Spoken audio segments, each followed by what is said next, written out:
Knowing how to catch a surge is so incredibly important, but there's another piece of this recovery that you gotta have mastered. Today, we're gonna review a video from YouTube to give you a fundamental understanding of this incredibly important part of glider handling. Ready? Here we go. I'm paragliding!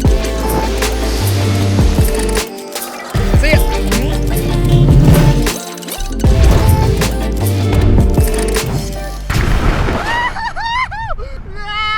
Hey everybody, what's up? This is Ari in the Air. Welcome back to the channel. Stoked you're here. I'm stoked to be here. Been over on Instagram, grinding away, building a business, launching the Paragliding Men's Group. It's been an honor to support men in their personal development, their relationships. So many good men who are paraglide pilots out there. So more on that soon. Today, we're gonna go into this Xeno 2 collapse video that I found on YouTube. Let's get into it. I'm gonna play it once through here, and then we can go back and, break it down.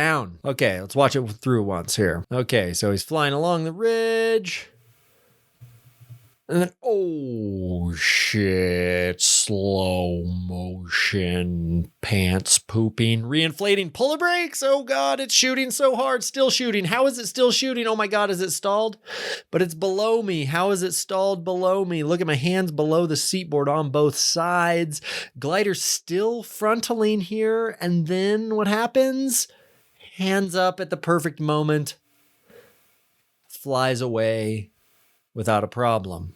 Okay, this is the secret to the glider handling that I was alluding to in the hook, was that you can catch huge surges, but you have to let go at the right time. So I'm going to break this down for you. Let's break down the entire thing. Why does he take this collapse in the first place? Right when he does, he's kind of like holding on to the riser. He was definitely holding on to the riser, but then gets a little bit of active piloting. It seemed like he had an intuition here. But either way, he's a day late and a dollar short. The good thing that he's doing right here, the moment that the glider collapses, look at where his eyes are. This is absolutely important. If anything happens, eyes on the glider immediately. Okay, his left hand also pulls. He pulls a bunch of brake. And I've talked about this a couple times here on the channel. You see, this little piece of wingtip on the left wingtip is still a little bit open. You want to check that so that that doesn't fold over onto itself. And so he's got a bunch of brake pulled.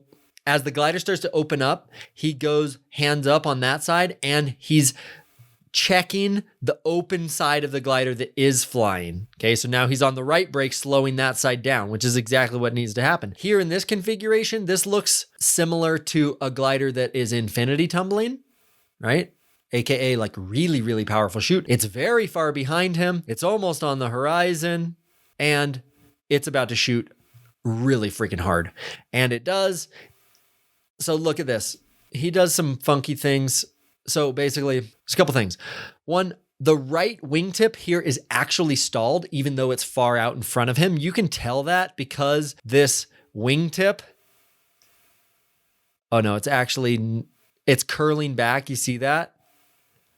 So it's curling back. That shows that it's stalled. The glider is deforming here. And he then does this little 360 to show us that both of his hands are beneath the seatboard. He's pulled as much brake as he can muster, and he's held it down for as long as he needs until the glider stops going towards the horizon. And then he almost in one motion goes hands up. This is so incredibly important. If the glider is shooting, pull as much brake as it takes to stop the glider from continuing forward. But the moment that the glider stops going down, you need to let your hands up. Especially in this instance when it's a really powerful chute. If he keeps his hands down by the seatboard, even for an instant longer, as he begins to weight the lines and the lines get tight again, if his hands are down there, the glider is going to violently stall. Okay, so catching a surge is a combination of pulling as much brake as you need for as long as you need it so that the glider stops progressing downwards. The moment that it stops, let your hands up. So many videos of intermediate and beginner pilots taking big collapses, catching chutes, involve these like crazy restalls. And then the glider stalls. And then they're like, what's happening? Oh my God. It's because they're catching the chute but they're not putting their hands up as quickly as they need to. This is such a good demonstration. This guy is a very experienced pilot. He has a silver mustache. He's flying advanced equipment and he's flying it really well. Honestly, we're all between collapses. Whether this collapse was his fault or not, we don't know, but we do know that he checked the surge and he let go of the brakes on exactly the right moment so that he flies away and just turns back and gets into the thermal. Okay, so thanks to this guy, I think he's Ale is the channel that I found him on, so I'm not totally sure. But thank you so much for allowing us to look at, review, analyze, and learn from your video. I'm wishing you lots of more happy flights. Hope this is helpful. Thanks so much for watching. Welcome to the zoo peanut gallery that is my comment section. I encourage you to ask any questions. I do a lot of teaching here in the comment section. Subscribe and like and do all the doodly doos, and also follow me over on Instagram. We'll see you on the next episode.